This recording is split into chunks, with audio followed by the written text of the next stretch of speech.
sick are you of people telling you that you're too skinny? Most of the people that tell me that are like people on Twitter that have never played basketball, never seen me play in person, one, or understand basketball to begin with. Like they've never played at any type of decent level. At the end of the day, I'm not too worried about what they're saying.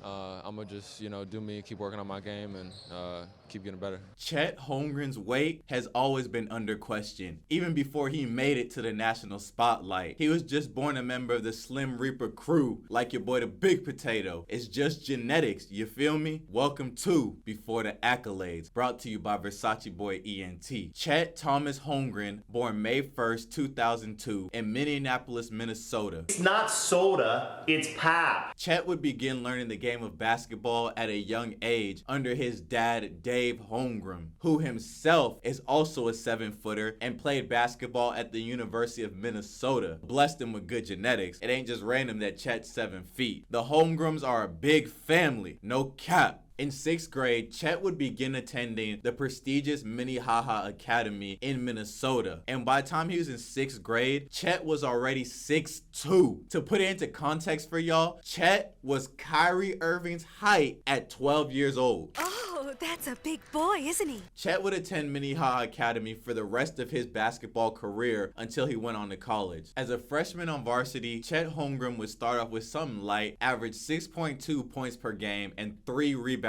per game. People always saying, don't forget me when you make it. Everybody famous, all this pressure got me draining. Looking from the hilltops, thinking back on when we came in. I can't get complacent, even if they know my name. And how'd I get this far? Swearing foreign card. Everybody needs you, feel like superstar. And Minnehaha Academy would also win state Chet's freshman year. Just like so many other great athletes, his second year on varsity, Chet Holmgren came back a different beast. He averaged 18 points per game and 11 rebounds, and also helped lead Lake Minnehaha to a second consecutive state championship. None of the hate do not move me. You drop a tape and that shit is not moving. Bitch, I am not little Uzi. 20 more minutes till we make a movie. Shut the fuck up if you lose. I'm winning the only thing that I am doing. Beating this beat, I'm abusing. Been had a wave, a young nigga was cruising. Speak my influence, they flowing it. But that sophomore season at Minnehaha Academy was really just a warm-up for what Chet was about to do that sophomore summer. With my sophomore high school season, that was when I started kind of feeling my body, learning how I was moving and stuff. I had a big growth spurt and I was kind of move awkward and stuff. Yeah, I had to, my muscles had to catch up to my bones a little bit. Once that happened, I started to kind of move a lot more fluid and, get more coordination. And then that sophomore year, we won state and then rolled right into AAU. First AAU tournament in Chicago for the UA Association, I averaged like a triple-double with blocks. After that, it was kind of just the whole summer. It was just my coming out party. And he came away winning tournament MVP. After that, that's when a whole bunch of articles started popping up. He had officially got onto the national radar. It didn't stop there. August 2019. I came up, I warmed up, the next up, bitch, I'm about to blow up. Now don't it sound legendary? That's when he became a viral sensation because he crossed up Steph Curry at his SC30 Elite Camp. Any kid's gonna become viral after that, but it's the fact he was doing it at 7 feet. Everybody had to figure out, who is this kid? Your boy the Big Potato. I remember the day that happened, my group message blowing up. Like, whoa, who just crossed up Stephen Curry? Who is this? Y'all ever heard of this kid? And that's what everyone was thinking. Have y'all ever heard of this kid? But after that, everybody knew his name that followed high school basketball. So his junior season, Chet Holmgren averaged 14.3 points per game. Him and Lake Minnehaha Academy went 25-3 that season. They even got to play a game against Bronny James and Sierra Canyon at the Target Center in Minnesota. Very dope. But unfortunately, just like the rest of the nation, coronavirus would strike and it would cut Lake Minnehaha's season short. It would also cut short the last season Chet Holmgren would play with a longtime childhood friend, Jalen Suggs. They came through the Lake Minnehaha Academy program together the whole time.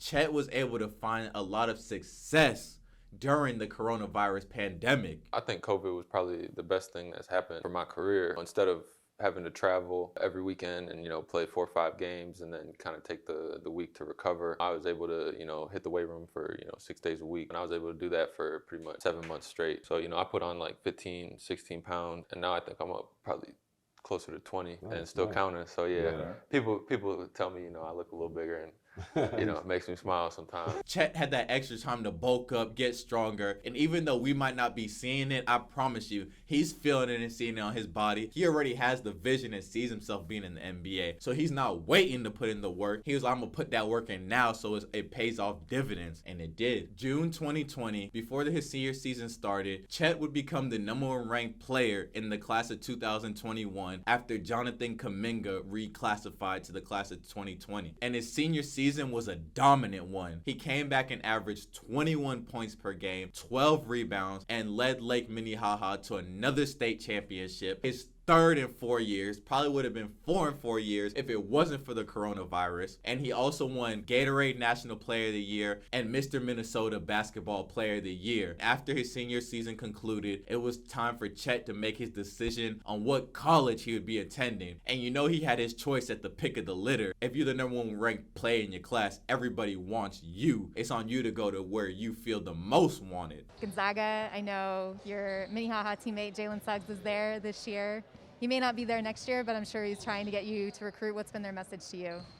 They've just been staying in my ear, staying committed to me. Basically just saying watch their offense. They don't need to change anything to fit me in.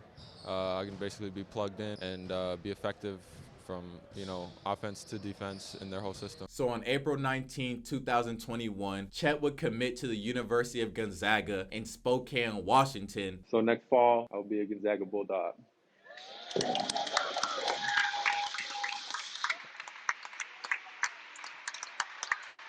At the time of this video, he's the highest ranked recruit to ever attend the University of Gonzaga. No one can ever top him. All they can do is tie him. He was #1. But before Chet would attend the University of Gonzaga, he decided to go represent his country and play in the FIBA Basketball U19 2021 Cup. He would help lead Team USA to a gold medal. He won MVP of the FIBA tournament too. He averaged 12 points, 6 rebounds, and 2.7 blocks per game. He was out there swatting. Fly swatting with them long arms. So after going for gold and coming back, he would go on to attend the University of Gonzaga. Chet would help lead Gonzaga to a 28-4 record in his 1 season at the university, where he averaged 14 points per game, 10 rebounds, and 3.7 blocks per game. No bucket zone. And he also won West Coast Conference Newcomer of the Year and Defensive Player of the Year. Him and Gonzaga would go on to lose in the Sweet 16 to Arkansas. The tournament didn't really matter for Chet. He was already solidified. People had already seen enough to vouch for him. Really, they saw enough the day he crossed up Steph Curry. Now he's at the point in his process at the recording of this video where he has declared for the NBA draft and he's waiting to be drafted by an NBA team. It's a very good chance he doesn't fall out of the top 2 picks. So it'll likely either be Orlando Magic, and he might be paired back up with his longtime friend Jalen Suggs, or Oklahoma City Thunder. Playing with Shai Gilgeous-Alexander wouldn't be a bad consolation prize to not be able to play with your friend. Your life could change in 1 year, and that's really what happened to Chet Holmgren. Do you guys think Chet Holmgren will be good in the NBA, or will he just be